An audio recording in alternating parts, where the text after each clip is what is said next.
Hey, everybody, welcome to the True Crime Squad. I'm Christy Brower, here with my sister, co host, and partner in crime, Katie Weaver. How's it going? It's going well.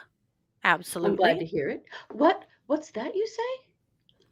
Where did I get this amazing, original resting toad face t-shirt? Why, from our merch store, of Oh my course. gosh. It's so funny. Why?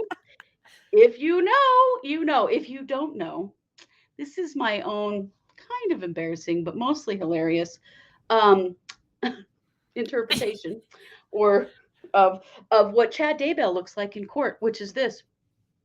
Mhm. He looks like that all the time, which also is greatly represented in this toad on my now True Crime Squad merch t-shirt, now available in our merch store. For I'm so sure. excited Oh about it. my gosh. I'm dying. Why did we not put that on a mug? We might need to put if you guys want that on We a do. mug, be sure and let us know because that maybe should It's be on a pretty great. mug. It's pretty great. The So only thing funny. about it is that because Mhm. it's my face that we modeled it after doing Chad's face that I'm like, what are people who have no idea what this means gonna think when they see me wearing this shirt? I told Rhonda, I'm like, I think I look a little too much like this. And she's like, what? You don't look like You resting toad face. I said, I am resting toad face. This is me doing Chad doing this. And it really is. I mean, come on. That is it is. My only regret is I could not come up with a toad that didn't have a suit jacket on. If he had a Right? tie, he had on a jacket, and he had to have a white shirt and tie on Well, he because did. Chad wears a Every white toad shirt has. with a blue tie nearly every time we have ever seen him in court. And Yeah. so does Pryor. And the thing Yeah. is, it's not just Chad as resting toad face. Pryor also, his attorney looks like a resting toad face too. They look like they could be twins sitting next to Mhm. each other at their table. They really Yeah. do. It's terrible and hilarious. And I love everything about the shirt. Oh, it also says True Crime Squad on the arm. So Mhm. then if you know, you know. But for people who don't know, are they Mhm. going to be looking at that and looking at this, looking at I that, don't think looking so. at this? I don't think they'll probably just think they might not know what the original resting toad face is, but I don't think they'll think it's your face. Well, I hope not. But I just I don't. can't help but just die laughing over it It's because it's so hilarious, funny. and you all know. We know that you all know. But Mhm. anyway, if you would like to own your own resting toad face t-shirt, you can do that by going to truecrimesquad.com and click on our merch link there and get your very own because this shit is hilarious. It really is. That's so that is Scott's absolute favorite of all of our designs. So funny. Which is so funny. Mhm. Well, and speaking of funny, every once in a while we like to bring you some funny, dumb criminal bullshit, and Mhm. we will not disappoint today. So, Mhm. Katie, I'm going to send the mic right over to you for some WTF news. Oh.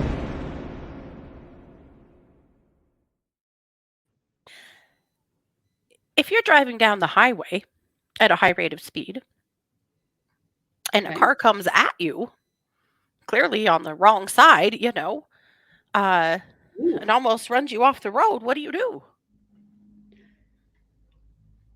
Well, most people Gotta would call the dial police. 911. Yeah. And that is what our criminal did. Now, why is he a criminal? We'll get there. But he did, in fact, call the police because he was barreling down the road, and lo and behold, a truck came at him on the wrong side of Highway 77 in Lancaster County, Nebraska, and nearly ran him off the road. Ooh, that's scary. So he did the right thing. He called the cops. Called the cops. And the police responded immediately, and they found a car going the wrong way, and they pulled that car over. And this is where hilarity ensues a little bit. So I'm going to just show you a bit of the vest cam here. Where's your emergency? I'm on Highway 77 going north, and there's somebody that is on the wrong side of the road. And then did you see what color or type of vehicle it was? No, he had his brights on, man. He almost ran me off the road. Which direction is he in? North or south? I am going northbound on 77. He was going southbound. I am on the east lane. He was on the west lane. Okay. Could you tell if it was a car, truck, or SUV or anything? It looked like a truck. Okay. But dude, he almost hit me, so I was like, holy shit. Okay. Can an officer or deputy contact you if they have questions about what you saw? No, you're good. I was just like, holy shit. Deputies know so they can go try to locate the vehicle. Yeah, that was gnarly. That was like a lot. Yeah, do you know why I stopped you? Yeah, because I was on the wrong side of the road. Yeah. Is there a reason for that? No, but I must miss an exit. Missed an exit? Were you the one that called in? Yep. You were? Yeah, because I thought somebody was on the wrong side of the road, bro. But it turned out it was you. Yep, look at dumb.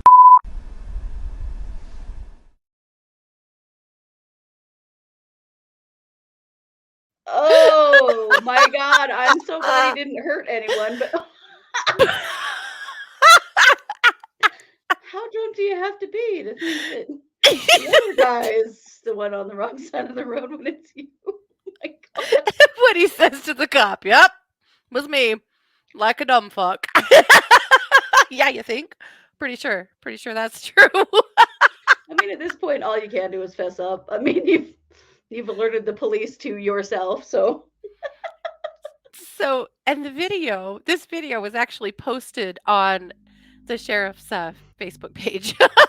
They're the one that compiled that and put it together because, they'd like people to stop drunk driving. Yeah, thank God he didn't hit somebody. Drunk driving, not funny, but that part of calling cops on himself.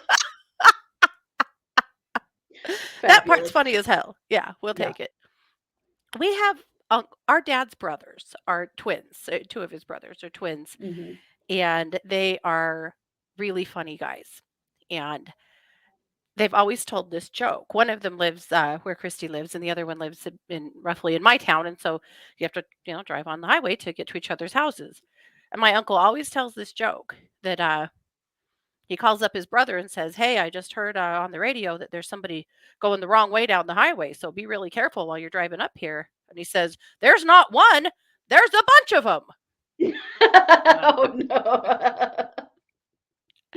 Anyway, just a joke, but but in this case, I love it. He called the cops on himself. Too funny. Yeah. So with that, dumbass criminal, I'm going to turn the the mic over to you for a doozy. Yeah.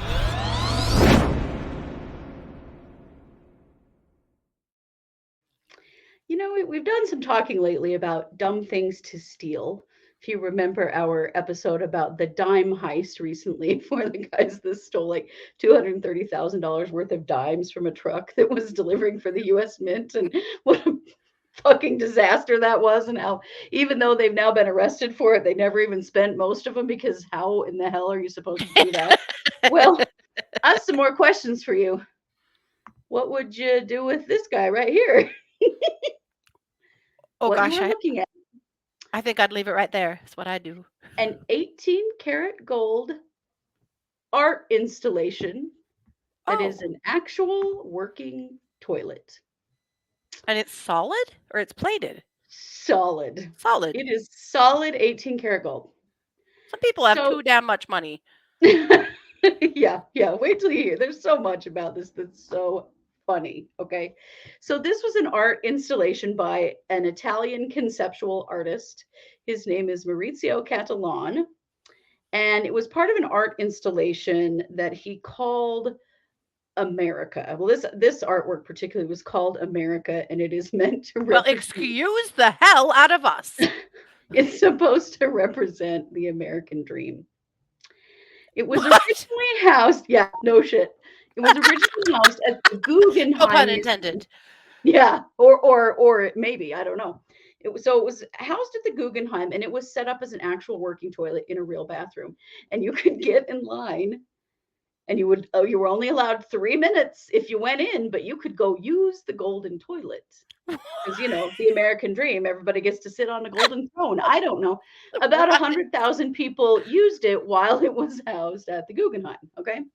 So then it got moved from the Guggenheim to basically the childhood home of Winston Churchill, which is in Blenheim Palace, which is near Oxford in the UK.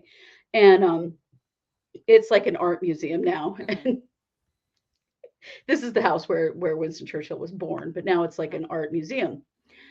I gotta tell you, this story is so fucking funny. Okay, so here it is, housed at the Blenheim Museum. Again, installed to be a working toilet where people could, get in line and spend their 3 minutes with the golden throne. What happens if you take more than 3 minutes? I think they knock on the door and tell you got to get the fuck out of there because there's other people in line. I don't know. Can you imagine that being your job? You're the museum docent who has to keep people moving through the golden toilet monitor. Yeah. So, but some really funny things have come out about this. I'm sorry, I know this is really blurred, but I didn't have time to fix it. Dominic Hare, who is the chief executive of Blenheim Palace. Wait, I don't want to read that one first. I want to read this one first. This is so funny, you guys. I have been cackling all evening about this. Okay, so Blenheim Palace, it's the ancestral seat of the Duke of Marlborough, and before the toilet installation, the Duke's half-brother, who is Edward Spencer Churchill, founded the Art Foundation. And when asked if he had any concerns about there being any theft of the toilet, this is what he said. He said the lavatory would not be the easiest thing to nick. Firstly, it's plumbed in, and secondly, a potential thief will have no idea who last used the toilet or what they ate. So no, I don't plan on guarding it. What? Any guesses on how many days it stayed at Blenheim Palace? Guessing about 1. 2. It was only displayed for 2 days before somebody broke in and stole that fucking toilet. You mean somebody didn't care who ate it last and whether or not they'd had a good curry or eaten at Taco Bell? Or not.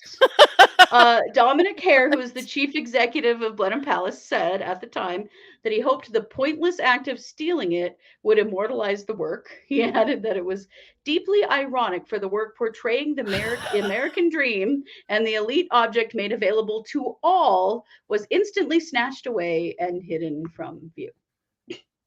That tracks.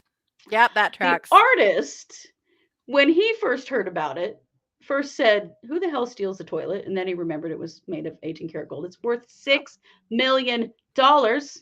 Okay, I'll steal it. That's fine. It's been missing for 4 years. So this actually happened in 2019, but it's just now working its way through the UK courts. And so they just charged 4 men with the theft of this toilet. The other thing the artist said is that he kind of hoped it was like a Robin Hood kind of thing, steal from the rich to give to the poor situation. Honey, that's not the American dream. So, first of all, I think we need to be keeping a real close eye on Donald Trump's eBay account. And has anyone searched Trump Tower? Right. So there are We've heard the rumors.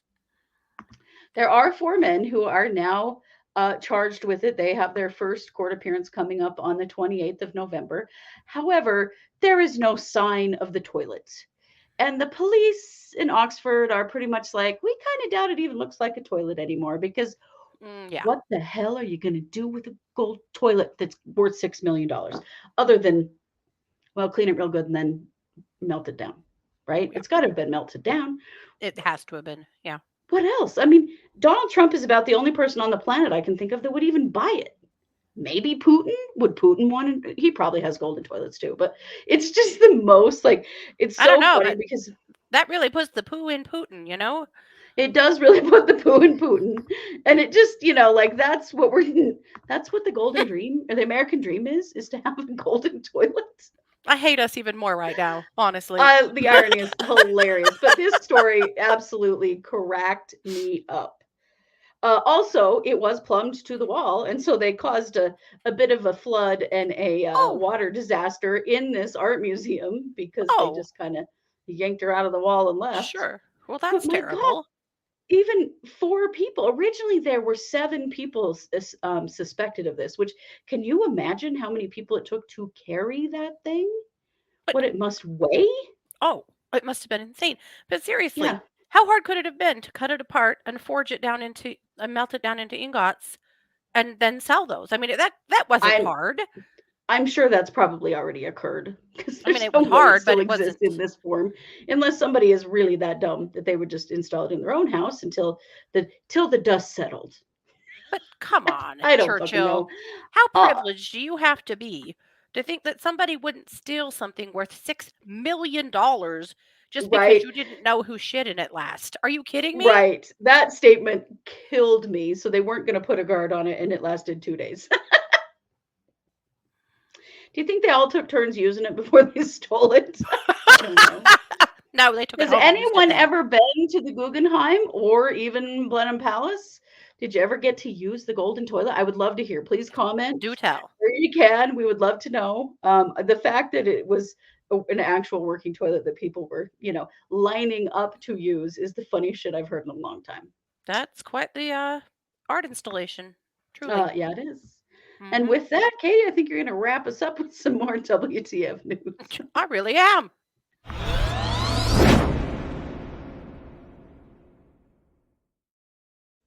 Well, I've got to introduce you to this genius right here. Oh dear. Indeed. This is Michael Nash. And in Okay. 2018, Michael Nash robbed a bank in Alaska and he gave a note to the teller. He went in, gave a note to the teller that unfortunately had his name on it. Of Uh, course. Every bank robber does this. Why? it had, so it was, the note said, "This is a robbery. Put the money in a bag and I will walk out. This is a robbery. God help us all." That's what the note said. God help us all. Apparently, God didn't help a bit because God didn't even tell him that that was on the back of Alaska housing application he'd filled out with his name and birth date on it. So thanks, Of God. course But it was. but that's not even how he got caught. I mean, I'm sure it was good evidence against him, but how he really got caught, and he only got $400, but he got caught because he paused outside of the bank to count his loot. So when the police pulled up, the bank robber was out front counting the money he just stole. Now listen, Kenny Rogers taught us all this. You gotta know when to hold them. You gotta know when to fold them. You gotta know when to walk away, and you gotta know when to run, dummy. Oh my This would have God. been the moment to run. Dear God, Michael. So that happened in 2018. He was sentenced to a year in jail, 5 years of probation, and he made a lot of, top 10 dumbest criminals lists over that one, of course, Of course. Well, unfortunately, Michael has made the list again. Oh no. Indeed. Because just a few days ago, the very same bank in Alaska, Oh, buddy. I mean, come on. they weren't Rookie open yet. mistake. hmm They weren't open yet, but there was a man out front pounding on the door and yelling at them.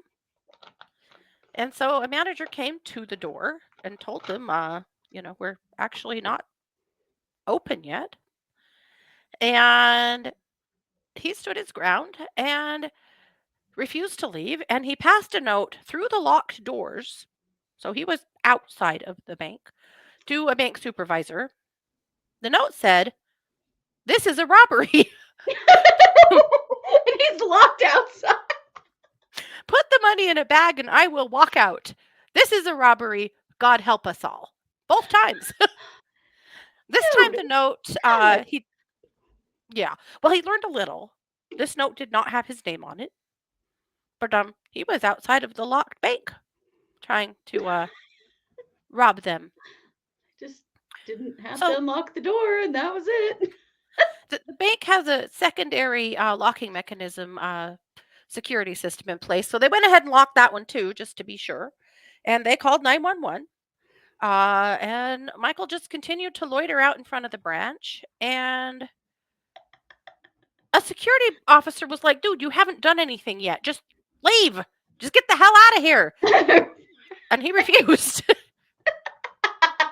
Everyone was like, we want to help you out. You are the dumbest bank robber on the planet. Yeah. Please just leave. Just get out of here. no. Please save yourself. But nay, he would not. So the police came, the Anchorage police came, no big surprise.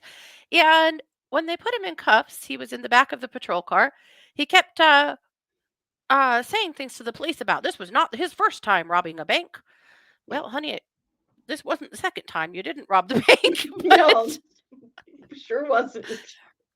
So, of course, the police run a records check on this guy and discover that this dum-dum had already robbed this same bank in 2018. I mean, what? Yep. Oh, boy. Yep. So, he's had some other run-ins with the law for stealing personal property and forgery. He had a court-martial in 1996 for distributing drugs.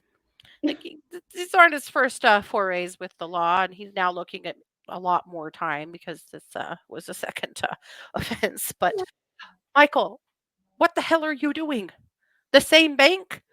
They weren't even open? Did you think they were really going to come outside and hand you some money?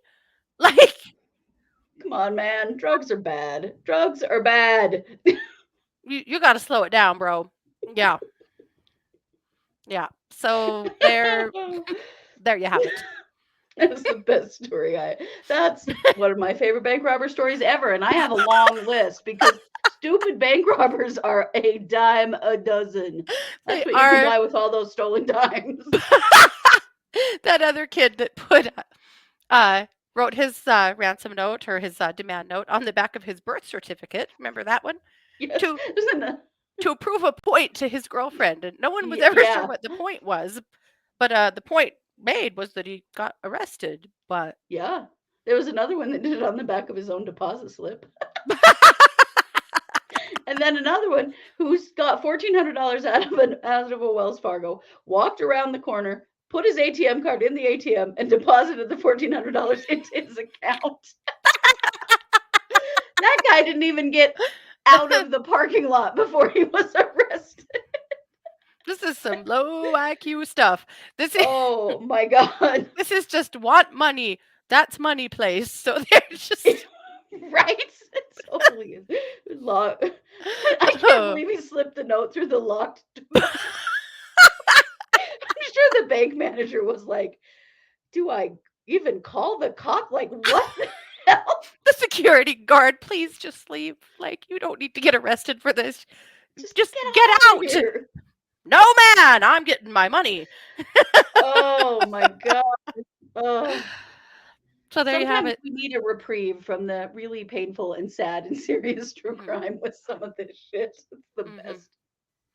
I think we've earned this. Yeah, all of you as well. Yeah. Yes, you have, most definitely. Well, this is our Tuesday episode. We'll be back with another episode. We're going to do a Mormon Misdeeds episode tomorrow. And we have some other, I got to say, rather hilarious stuff to share about that as well.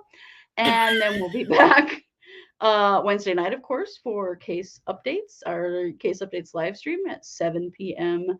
Mountain here on YouTube and on our Facebook page. And of course, all of those things also show up on our podcast stream. So don't forget to stay tuned for all of that, as well as be sure to like, subscribe, share, comment, leave us a review. Please tell us if you ever got to use the golden throne at the Guggenheim, or even more rarely at the palace before it was stolen.